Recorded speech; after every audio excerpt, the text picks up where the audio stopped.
మాజీ మంత్రి కేటీఆర్ ఒకనొక ఇంటర్వ్యూలో ఆయన చెప్పడం జరిగింది, నేను ఎలాంటి ఫోన్ ట్యాపింగ్కి పాల్పడలేదు, నార్కో అనాలిసిస్ టెస్ట్కి, లై డిటెక్టర్ టెస్ట్కి కూడా నేను రెడీ అని ఆయన ఒక సవాల్ విసిరారు.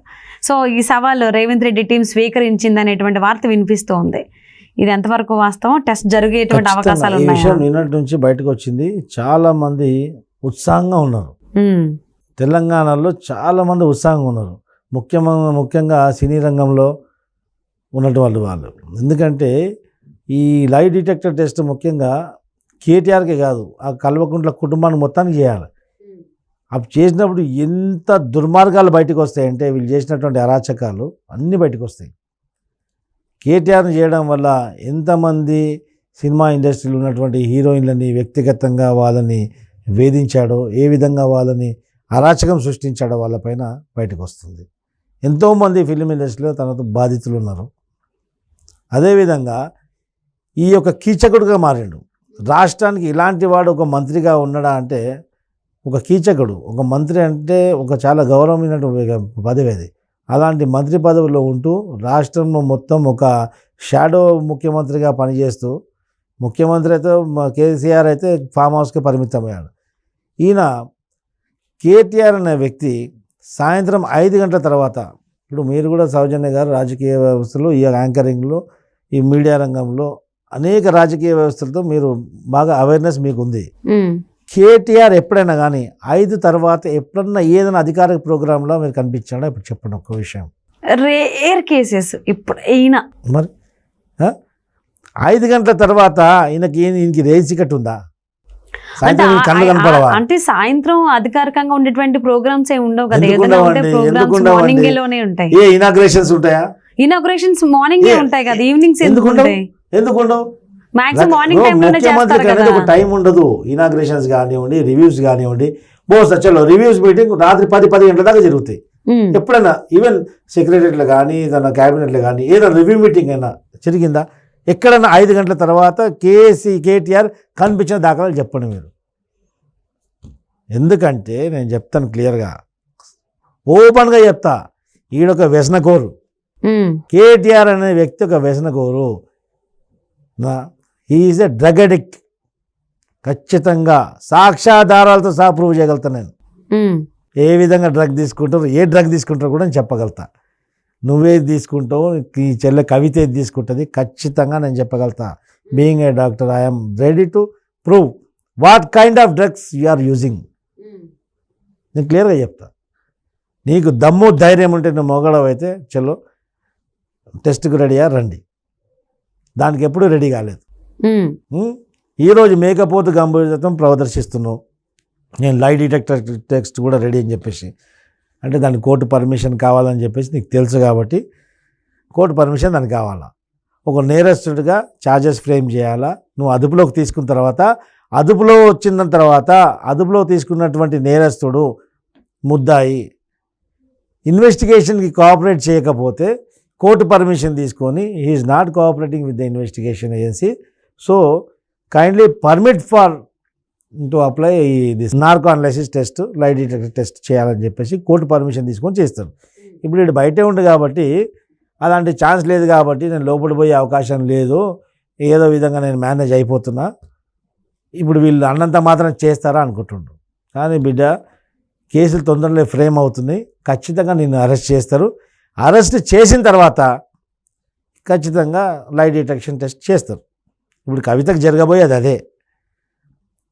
ఈడీ 7 రోజులు విచారించినా, బయట 5 రోజులు, లోపల 2 రోజులు విచారించినా ఏ ప్రశ్న కూడా నువ్వు జవాబు ఇవ్వట్లేదు.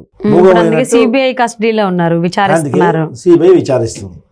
సిబిఐ విచారించిన అదే నువ్వు మౌనం ప్రదర్శిస్తే ఖచ్చితంగా నీకు లై డిటెక్షన్ టెస్ట్ చేస్తారు. తర్వాత నీతో సహా కవితతో సహకరించిన వాళ్ళు ఎంతమంది ఉన్నారో అందరూ బయటకు వస్తున్నారు. ఈ కుటుంబ సభ్యులు ఏమేమి చేసినారు కూడా బయటకు వచ్చేస్తుంది. ఎందుకంటే వీళ్ళు ఫ్రస్ట్రేషన్లో ఉన్నారు. ఒకడంటే ఒకటి పడదు ఇలా కుటుంబంలో. ఎందుకంటే గతంలో మొన్న కేటీఆర్ పడిపోయి కాలు ఇరిగిపోయిందంటే వీళ్ళు కొట్లాడుకొని పెద్దోడిని నూకేస్తే కింద పడిపోయినట. అది విషయం అంతా బయటకు వచ్చింది.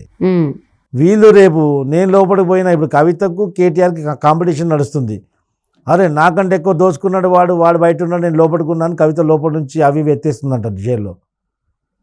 ఖచ్చితంగా రేపు కవితకు లైట్ డిటెక్షన్ చేస్తే ఆ నేరానికి సంబంధించిన నిజాలు బయటకు ఎక్కడానికన్నా ముందు కేటీఆర్ పోతే ముందు మంచిగా ఉంటుంది, నేను లోపల ఉన్న వాడు బయట ఉండని చెప్పేసి ఫస్ట్ కేటీఆర్ పైన ఉన్నటువంటి అభియోగాలన్నీ బయట పెట్టడం జరుగుతుంది. ఆ తర్వాత ఆమె చేసిన కథలు కూడా బయటకు వస్తాయి. ఖచ్చితంగా కేటీఆర్ చేసే ముందు కవితకు రేపు మాపు చేస్తారు, ఖచ్చితంగా అవి బయటకు వస్తాయి. అప్పుడు కమిటెడ్ అఫెన్స్ కిందకి లోపలికి వెళ్ళిపోతారు. ఖచ్చితంగా లోపలికి వేస్తారు. లోపలికి పోయిన తర్వాత ఏ విధంగా నువ్వు ఫోన్ ట్యాపింగ్ చేసి వేరే వాళ్ళ సంసారాలలో చిచ్చులు పెట్టినావు, వేరే వాళ్ళ సంసారాలు చెడగొట్టావు, వేరే వాళ్ళ జీవితాలు చెడగొట్టావు, అవన్నీ బయటకు వస్తాయి. అప్పుడు బిడ్డ తెలంగాణ వ్యాప్తంగా నువ్వు ఎక్కడ కానీ నువ్వు గ్లాస్ డోర్ ఇప్పుకొని 5 నిమిషాలు నిల్చుంటే దమ్ముంటే నిల్చు. 5 నిమిషాలు 50 మంది కంటే తక్కువ మంది నేను చెప్పులతో కొట్టకపోతారా చూసుకుందాం ఆ రోజు. అంటే ఫోన్ ట్యాపింగ్ కేసు అనేది ఎంత దుమారం రేపిందో అందరం చూసాం. అటు పొలిటికల్ నేతలు కావచ్చు, అంటే సేమ్ బీఆర్ఎస్కి సంబంధించిన నేతలు కావచ్చు, కాంగ్రెస్ నేతలు కావచ్చు, బీజేపీ నేతలు కావచ్చు, ప్రతి ఒక్కరు కూడా ఫోన్ ట్యాపింగ్ జరిగింది. ఫిలిం ఇండస్ట్రీకి కూడా కలిపి చాలామంది హీరోయిన్స్కి, కొంతమందికి ఈవెన్ బిజినెస్ మ్యాగ్నెట్స్ కూడా అందులో ఉన్నారనేటువంటిది గత కొన్ని రోజులుగా వింటూనే ఉన్నాం. సో రేవంత్ రెడ్డి కూడా దీని మీద చాలా సీరియస్గా యాక్షన్ తీసుకోబోతున్నారు అని అన్నారు. సో మరి ఇప్పుడు ఈయన కేటీఆర్ గారు డైరెక్ట్గా నేను లైట్ డిటెక్టర్ టెస్ట్కి అండ్ నార్కో అనాలిసిస్ టెస్ట్ కూడా రెడీ అని చెప్పి సవాల్ విసిరారు. సో మరి స్వీకరిస్తారా? అండర్ కస్టడీ లేడు కదా, బయట ఉన్నాడు కదా, ఇంకా పాసిబుల్ కాదనుకున్నాడు. ఖచ్చితంగా అయిపోతుంది. ఖచ్చితంగా రేపో మాపో లోపల పోతాడు. పోయిన తర్వాత లైట్ డిటెక్షన్ టెస్ట్ చేయడం జరుగుతుంది, నార్కో అనాలిసిస్ అవుతుంది. ఆ తర్వాత నిజం అంతా బయటకు వస్తుంది. బయటకు వచ్చిన తర్వాత కల్వకుంట్ల అనే పేరు చెప్పుకోనికి కూడా సిగ్గుపడే పరిస్థితి వస్తుంది రేపు. ఖచ్చితంగా ఆ పరిస్థితి వస్తుంది రేపు. వాళ్ళ తర్వాత జనరేషన్ కూడా దేశం వదిలిపెట్టి పారిపోవాలి. ఖచ్చితంగా దాదాపు ఒక దశాబ్దం వరకు కూడా వీళ్ళని మాత్రం భారతదేశంలో ఎక్కడ ఉండనియరు, ప్రజలు ఉండనియరు. కనిపిస్తే కొడతారు ప్రజలు. ఆ విధంగా అంతటి దుర్మార్గాన్ని సృష్టించారు వీళ్ళు ఇక్కడ. అంటే ఇదని కాకుండా ఏదైతే అవినీతి జరిగాయో దాని గురించి కూడా రేవంత్ రెడ్డి చాలాసార్లు ప్రస్తావించారు.